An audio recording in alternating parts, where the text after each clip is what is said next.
Volvimos, segunda temporada de Bosquejos y acá estamos de nuevo los cuatro después de no sé cuántos meses sin juntarnos 20 a grabar. años. Hace muchísimo que no hacíamos un episodio nuevo y acá estamos con algunos cambios, con algunas mejoras, con algunos descansos. Se nos casó el Mati. ¡Bravo! Vamos. Grito de júbilo. Así que contentos. Esperamos que estén teniendo también, que hayan tenido un tiempo de vacaciones. No sé cómo estará cada uno en su país con todas las regulaciones que hay. Nosotros hemos podido tener un tiempo de verano lindo y la verdad es que damos gracias a Dios también por eso y porque podamos volver a grabar, a juntarnos. Se viene una segunda temporada muy linda con muchos desafíos, con ideas nuevas, con personas nuevas para entrevistar. Aclaramos, no vamos a sacar ninguno de los que están acá. No, el plantel no se toca. Ya que está, queríamos avisarte, Mati, que como te cara. Chao. De hecho, el señor está fructificando a Bosquejo de una forma increíble. Sí, era un Se nos bosquejito. viene un bosquejito, sí. Sí, Ari y yo estamos esperando un bebé. Estamos súper emocionados. Es increíble cómo todavía no ha nacido y ya cambió nuestras vidas, nuestras prioridades, el orden en la casa. Ha sido de gran bendición. Tus finanzas. Sí.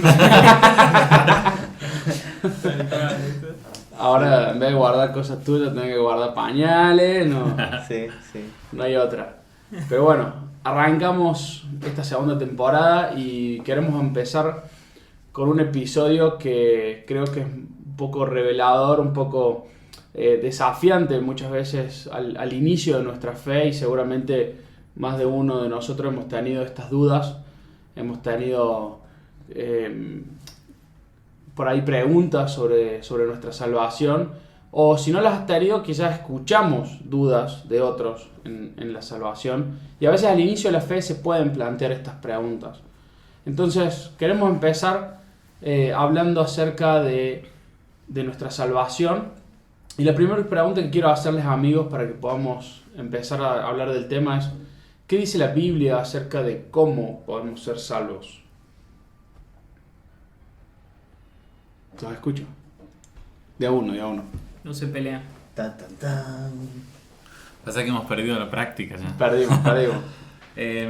Mira, yo obviamente la pregunta resonó de manera ya casi en automático en la historia de Hechos que se relata, en la de Pablo y el carcelero, en el que le hace justamente esa pregunta. Él les dice a Pablo y a Silas, el carcelero le dice: ¿qué tengo que hacer para ser salvo? Y Pablo le responde: cree en el Señor Jesús, y así, bueno, tú y tu familia serán salvos. Y luego les pusieron la palabra de Dios a él y a todos los que estaban en su casa. A mí me parece que es un resumen sencillo, es una respuesta simple, y la historia nos ayuda a entender, o por lo menos yo de ahí puedo sacar que obviamente lo que se necesita para ser salvo es fe, creer. Si crees, vas a ser salvo. Pero también me gusta que el versículo 32 habla de que fueron y expusieron la palabra de Dios.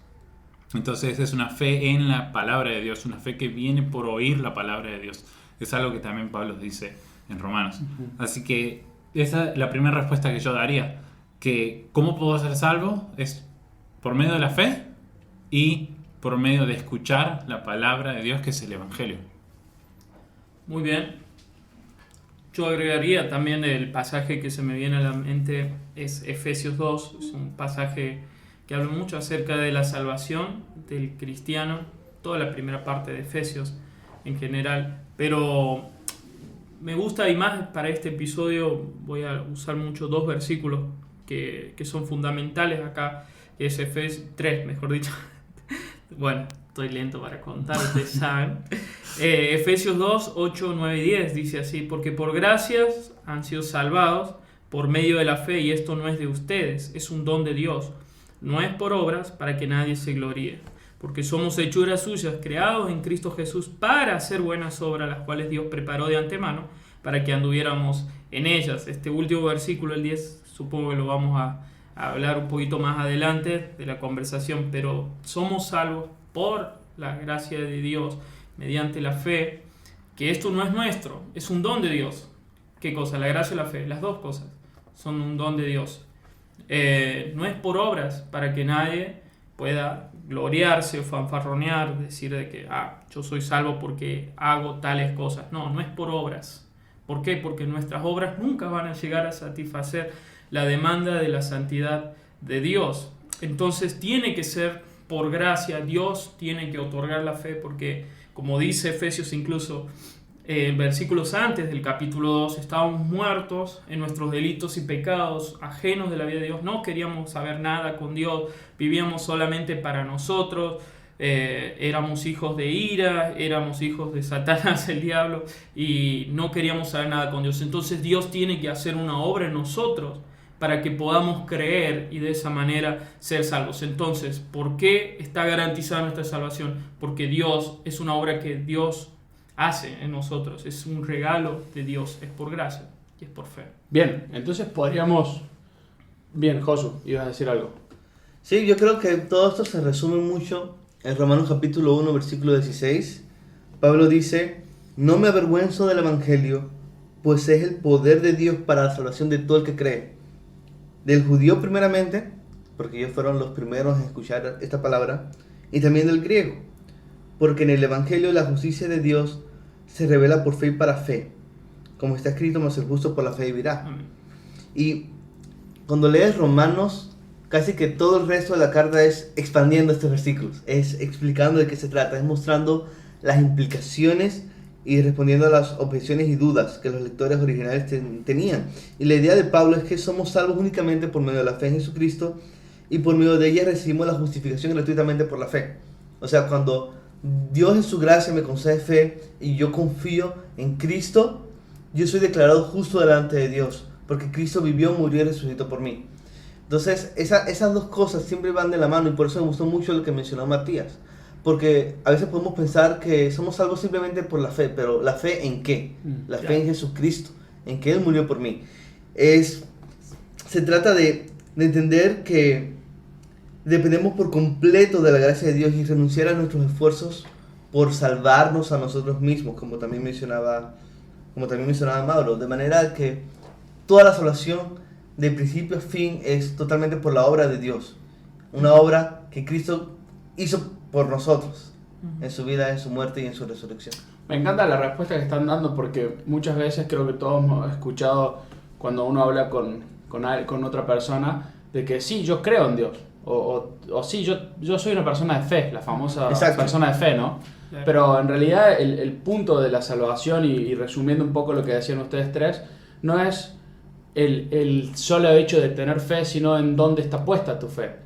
Porque yo puedo tener fe en que Mauro va a correr una maratón y eso sabemos que lo puede hacer, pero sencillamente no significa que por la fe que yo le tengo él va a ganar. ¿Vos estás seguro? ¿Vos me tenés fe No, en serio en esto de que por eso puse ese ejemplo. Para demostrar un ejemplo de fe que falla. Falible. No. El punto en sí es en el objeto de nuestra fe para la salvación, ¿no es cierto? No, y eso es muy crucial, porque nosotros no somos salvos por nuestra fe por sí sola, sino por la fortaleza del objeto de nuestra fe. Claro, a eso quería resumirlo. Pero me refiero también a esto. Es posible tener una fe muy débil y aún así ser salvo, porque el objeto de nuestra fe no es débil. Claro. Y yo creo que eso es algo en lo que muchas veces los cristianos no hemos pensado lo suficiente, y lo digo por mi experiencia personal, porque yo me doy cuenta de que mi fe es extremadamente débil. Y realmente, si no fuera por la gracia de Dios, como menciona Mauro, uno estaría totalmente perdido. Es que ni siquiera la fe es de nosotros. La Biblia dice que nadie puede creer en el Señor. No hay quien busque a Dios, no hay ni siquiera uno. Entonces, al estar muertos, el que crea la fe en nosotros es el Señor. También allá en Romanos dice que la fe es por el oír, y el oír por la palabra de Dios. No lo dice en Romanos. ¿Por qué me miran mal? Vos te empezaste a reír porque estabas inseguro. Me hacen no tenerme fe en mí. Bien, entonces vamos a resumir esta parte y me gusta porque vamos a empezar a hablar sobre un círculo. Así O es. sea, vamos a empezar a ver de nuevo de que es nuestra fe en el objeto, que el objeto es Cristo Jesús, que donde creemos no solamente que Él es nuestro Salvador, sino que nosotros somos pecadores y que Él puede salvarnos de esos pecados, mereciendo la muerte, pero a la vez esa fortaleza de la fe no viene porque nosotros querramos, y podríamos estar así toda la mañana conversando sobre eso.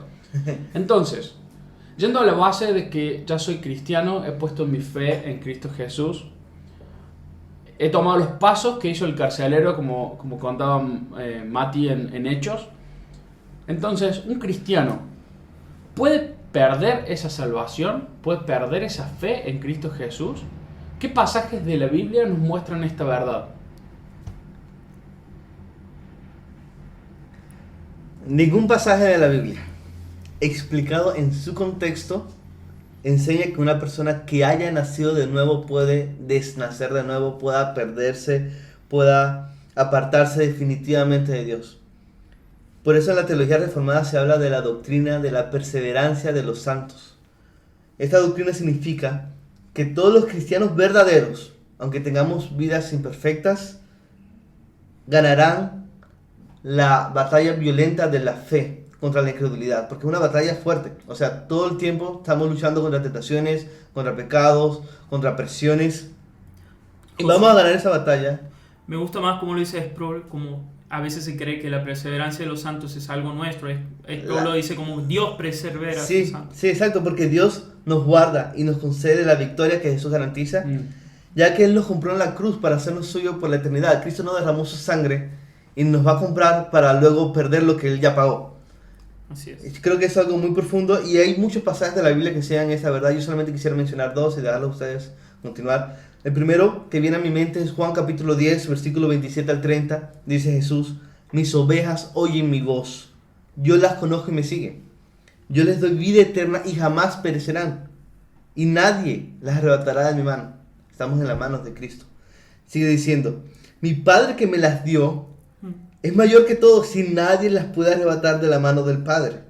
Yo y el Padre somos uno. O sea, piensa en esta imagen. Si tú pudieras abrirle el puño a Dios, abrirle la mano a Dios, entonces pudieras perder la salvación. Pero nadie más fuerte que Dios, nadie más poderoso que Él para sostenernos y guardarnos. Y el otro versículo que viene a mi mente es Romanos 8, capítulo 29 al 30.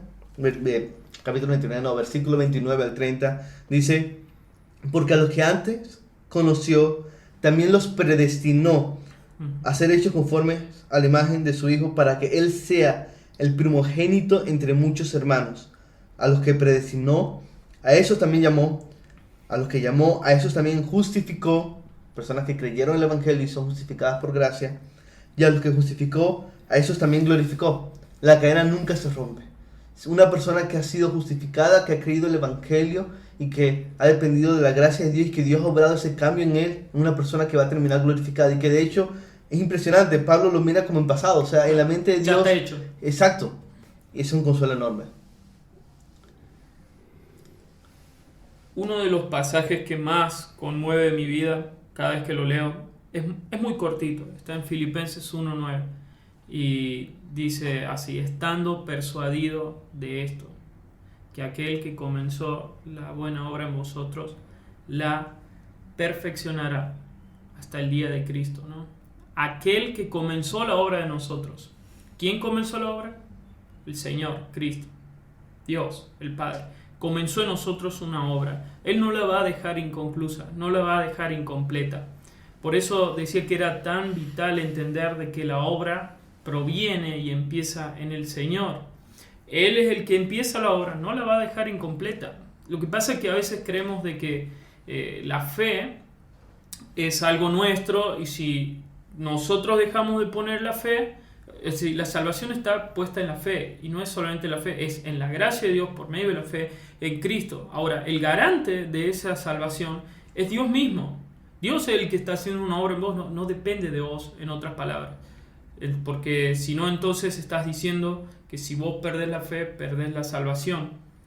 Y acá el que comienza la obra en nosotros es Dios mismo. Y qué hermoso lo que sigue también, porque el Señor va a ir perfeccionándonos, va a hacer su obra en nosotros, limpiándonos de todo pecado. Y me encanta porque así empieza Filipenses, y más adelante empieza a desarrollar cómo Dios va perfeccionando a su iglesia, ¿no? En sus tribulaciones, en sus pecados, en unidad, en tratar con la ansiedad o lo que fuera. Es Dios perfeccionando su obra, ¿no? Qué glorioso que no dependa de nosotros. Qué glorioso que el Señor nos prometa de que Él va a seguir continuando, no se va a cansar de nosotros. Sí, pienso mucho también en Primera de Pedro. Matías sonríe porque ese es el libro en el que Matías está preparando su doctorado. Porque estaba a punto de decirlo y se lo quemaste, ¿no? Primera de Pedro 1.5 dice, ustedes son preservados por el poder de Dios por medio de la fe. O sea, nosotros creemos que nuestra fe es nosotros aferrándonos a Dios, y es cierto. Pero en un sentido más profundo es Dios sosteniéndonos a nosotros. Y de eso se trata. Así es. Por ahí una pregunta media similar, pero enfocada desde el otro lado. Hay muchas personas que se dedican a confundir y tristemente sacan pasajes fuera de contexto para jugar con los sentimientos, con las emociones de las personas acerca de su salvación y jugar con la seguridad de su salvación. Y uno de los pasajes más comúnmente escuchados es Filipenses 2:12, donde Pablo le dice a los filipenses, como ustedes habéis obedecido, no como en mi presencia solamente, sino mucho más ahora en mi ausencia, y les dice, ocúpense de vuestra salvación con temor y temblor. Muchas veces esos pasajes son usados por personas que no utilizan la Biblia en su contexto y generan una confusión. Entonces, yendo desde el otro lado, así como mencionaste al inicio, José, de la pregunta anterior, que dijiste que no había un pasaje de la Biblia que estudiado en su contexto nos pudiera dar la sensación o dar la idea de que un cristiano perdiera su salvación. Entonces, ahora pregunto al otro lado, ¿por qué un cristiano nunca pierde su salvación? ¿Por qué un cristiano no puede perder su salvación? No, porque como bien decía José, si vos entendés cada pasaje en su contexto, te vas a dar cuenta que no está hablando acerca de la salvación en cuanto a justificación, ese pasaje de Filipenses 2, ¿no? Pablo no está diciendo de repente, cuando vos ves toda la carta, no está de repente se va a dedicar a la justificación. Bueno, gente, sé que no tiene nada que ver con lo que venía diciendo, pero quiero decirles que si ustedes pueden perder su salvación. No, él viene desarrollando una idea a las personas que ya son salvas y viene declarándole el Evangelio ahí en el capítulo 2 de una manera muy hermosa. Entonces, él dice, por lo tanto, ¿no? A la luz del triunfo de Cristo, a la luz de que toda rodilla se va a doblar en algún día delante de Él, a la luz de que Cristo entregó su vida y aunque parecía derrotado fue exaltado por Dios, a la luz de su triunfo y a la luz de lo que Él ha hecho, ustedes imiten ese comportamiento y tengan esa misma mente que hubo en Cristo. Entonces, obviamente, en el aspecto de la salvación no se está refiriendo a una justificación, sino más bien a la santidad de la vida del creyente. Por eso Él le dice, trabajen en esta salvación que ya tienen, que es segura. Es como si Dios nos entregara un título, un diploma, algo así. A partir de ahora sos, no sé, un médico, ejercita la medicina, porque eso es lo que sos. Para eso, por eso quería citar un poco Efesios 2:10, o sea, no somos salvos por nuestras buenas obras, sino para hacer buenas obras las cuales Dios preparó de antemano en Cristo Jesús. Lo que le está diciendo Pablo es, si te dimos el título de salvo, ahora empieza a trabajar de eso, empieza a hacer las buenas obras las cuales Dios preparó de antemano. Incluso, como decían los chicos, es importante el contexto. Miren el versículo siguiente, porque Dios es quien obra, de Filipenses 2:12, es el que estaban citando, ¿no? Que nos ocupemos de nuestra salvación con temor y temblor. Miren cómo sigue, porque Dios es quien obra en ustedes tanto el querer como el hacer para su beneplácito, para su voluntad. ¿Quién es el que obra el querer como el hacer en nosotros, en nuestras vidas? Es Dios mismo. Entonces, ¿quién es el que garantiza que nosotros vamos a poder cumplir esa obra? Vamos a poder esforzarnos en nuestra salvación. No paran por nuestra salvación, es decir, que nosotros no nos tenemos que esforzar para conseguir la salvación, sino una vez que somos salvos, esforzarnos para hacer las buenas obras que Dios preparó de antemano. Dios es el que garantiza eso. Me encanta porque hace un ratito citaste también Filipenses Sí. 1:9, Perdón, 1.6. 1.6, eso es lo que 1.6, quería decir. 1.6. No, yo dije 1.9, me Sí. equivoqué, perdón, audiencia. Y me encanta porque ese pasaje refleja lo que Mati compartía al inicio de esta pregunta, donde podemos mirar todo lo que Pablo viene diciéndole a los filipenses. Y en el 1.6 ya les viene diciendo que el que empezó la buena obra en ustedes va a ser fiel y va a continuarla y va a perfeccionarla hasta el día de Jesucristo. Josué. Pienso también en que los cristianos debemos tener cuidado con irnos a extremos que no sean saludables. Porque aquí estamos ante una paradoja. Es algo que es bíblico, es real, pero que nuestras mentes todavía no pueden entender de ese lado de la gloria cómo es que funciona. Porque Pablo está diciéndoles algo serio. Sí. Trabajen duro. Y al mismo tiempo está diciéndoles, Dios es el que va a producir eso a ustedes. Y es una tensión que siempre está presente en la Biblia. Y que está muy relacionada también a esa clase de pasajes que parecen indicar que un cristiano puede perder la salvación cuando lo sacas de contexto. Por ejemplo, pienso en las advertencias en Hebreos 6. Ese pasaje es una advertencia seria. Y el mismo pasaje, en su contexto, dice, dice el autor de Hebreos, iba a decir Pablo, pero no es Pablo. No No sabemos. sabemos. Yo tengo una teoría, pero no la voy a decir acá. Pero en cuanto a ustedes, amados, dice el autor de Hebreos, aunque hablemos de esta manera, aunque esta advertencia sea dura y severa, estamos persuadidos de las cosas que son mejores y que pertenecen a la salvación. Porque Dios no es injusto como para olvidarse de la obra de ustedes y del amor. Y sigue hablando y reafirmando la fe de ellos. Y en Hebreos 10, más adelante, dice un montón de advertencias sobre no abandonar la fe. Y en el versículo 39 dice, pero nosotros no somos de los que retroceden para perdición, sino de los que tienen fe para la preservación del alma. Entonces hay como que dos extremos en los que uno puede caer. El primero es minimizar las advertencias serias, porque hay advertencias serias. Es posible haber estado muy cerca de la iglesia y haber estado muy cerca de Cristo y aún así perderte. Pero no porque fuiste un creyente verdadero que se perdió, sino porque realmente nunca lo fuiste. Y el mayor ejemplo de eso es Judas. Y eso es lo que Hebreo está abordando allí. Es incluso posible haber disfrutado de ciertas bendiciones en la comunidad de la fe y aún así perderte, porque no has creído el evangelio. Entonces, es una advertencia seria, es una advertencia real, es algo en lo que todos debemos examinarnos. Segunda de Pedro, no, primera de Pedro. Segunda de Pedro habla de la importancia de que estemos seguros de nuestra elección, porque eso es lo que nos va a permitir dar fruto y crecer en confianza con Dios. Pero por otro lado está el extremo de irnos a, bueno, yo ya soy salvo, siempre salvo, como dicen por allí, puedo hacer lo que yo quiera. Y no, hay que navegar esta tensión, esa paradoja, y orar a Dios que nos conceda caminar con sabiduría. Porque realmente es un asunto muy, muy serio, muy profundo. En nuestra tribu reformada está mucha la idea de que no se pierde la salvación. Pero, ¿qué tan devotos estamos siendo a Dios? ¿Qué tanto estamos orando? ¿Qué tanto estamos buscando su rostro? ¿Qué tanto estamos obedeciendo? Todavía nos falta un montón. Y en otras tribus dentro del cristianismo están las personas que creen que pueden perder su salvación y que por eso están haciendo obras a cada rato. Ambos extremos, pues, necesitamos tener discernimiento y volver siempre a lo que está en la Biblia.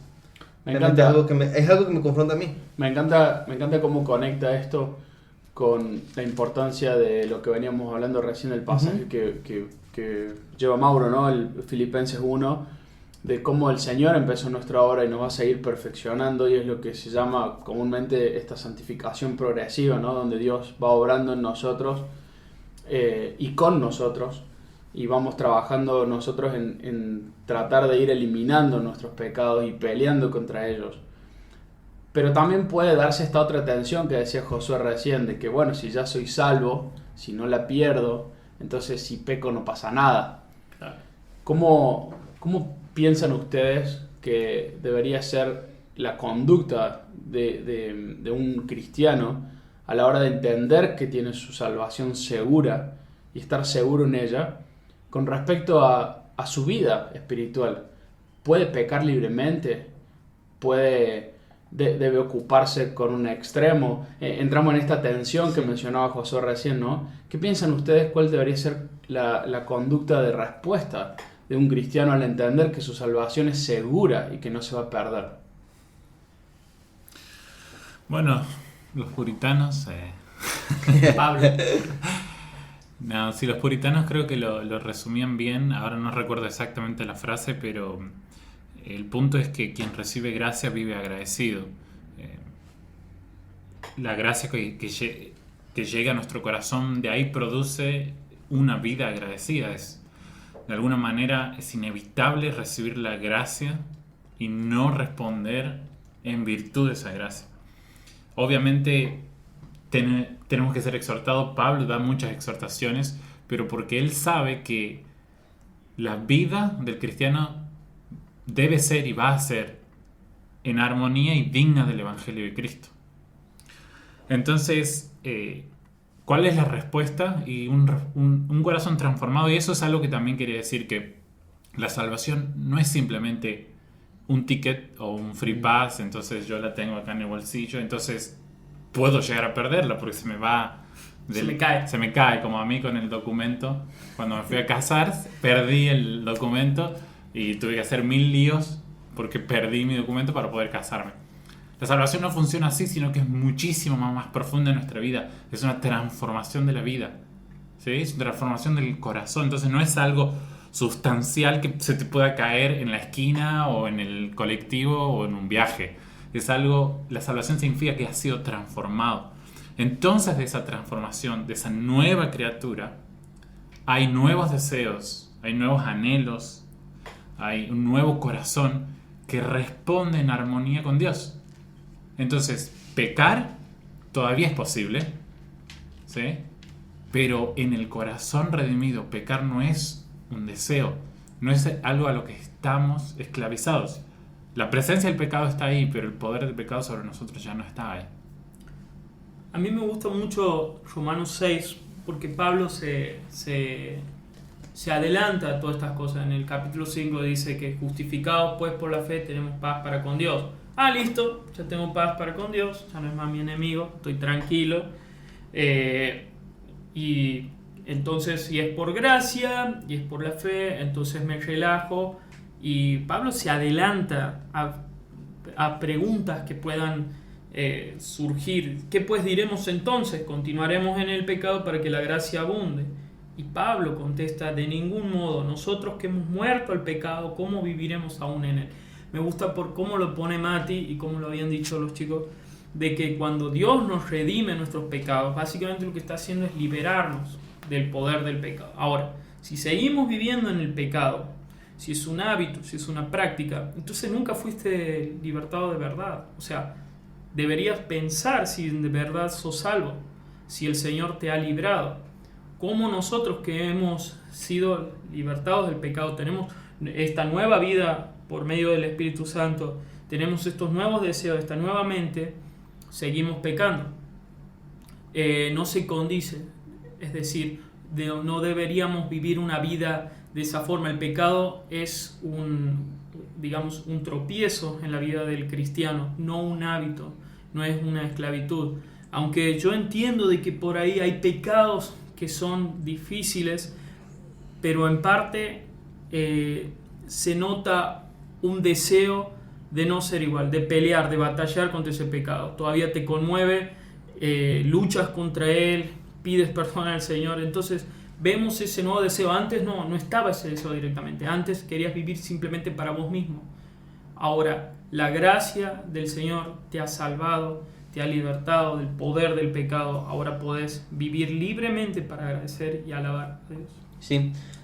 Continuando con la idea de Mauro, Romanos 6 sigue diciendo no solamente que estamos muertos al pecado, sino que también estamos unidos a Cristo. Exacto. Eso es lo que sigue diciendo.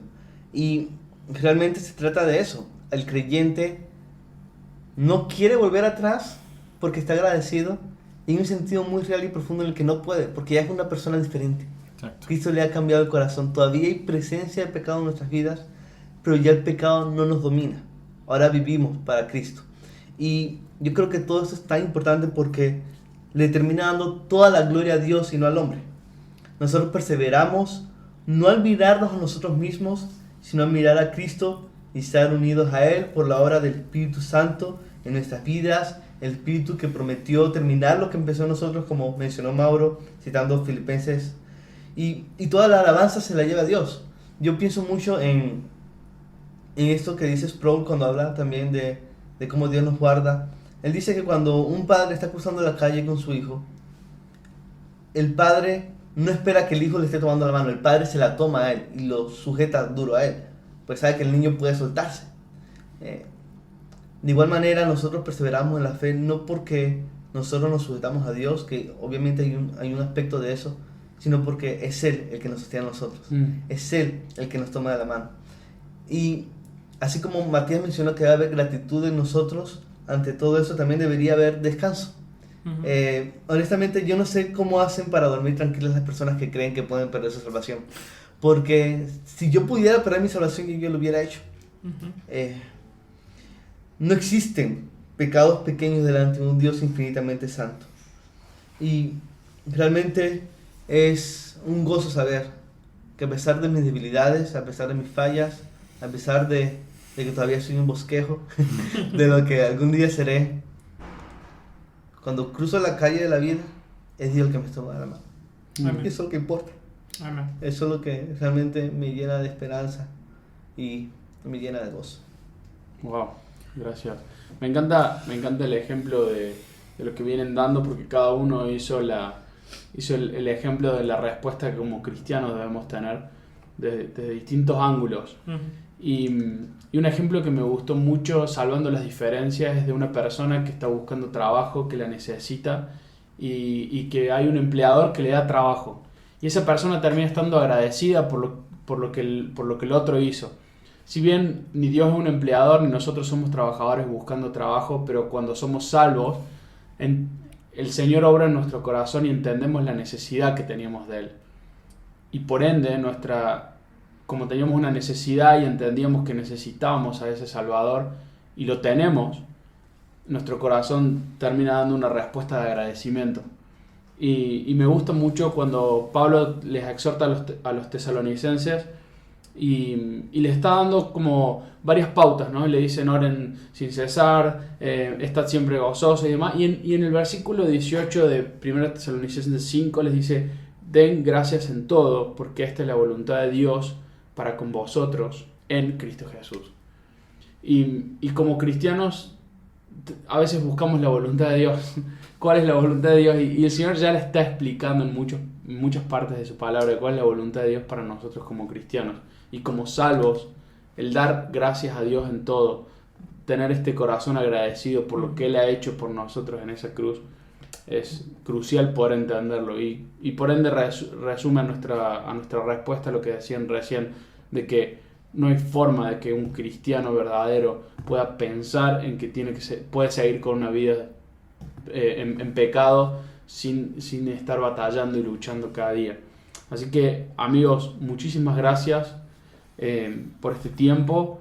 Esperamos que sea de bendición, como lo ha sido para nosotros esta linda conversación, y esperamos que para quienes nos están escuchando también pueda ser de bendición, pueda ser de aliento, pueda confrontarte. Seguramente hay pecados en los que tenemos que trabajar, y los que estamos acá somos todos bosquejos, estamos en proceso de formación, hay muchas líneas que hay que reescribirlas porque salieron mal y hay que borrar, y se empieza a hacer el borrón en la página, pero el Señor en su gracia nos sigue sosteniendo, sigue Él armando ese bosquejo en nuestra vida, y vamos a hacer un proyecto perfecto cuando estemos con Él, cuando estemos completamente en gloria.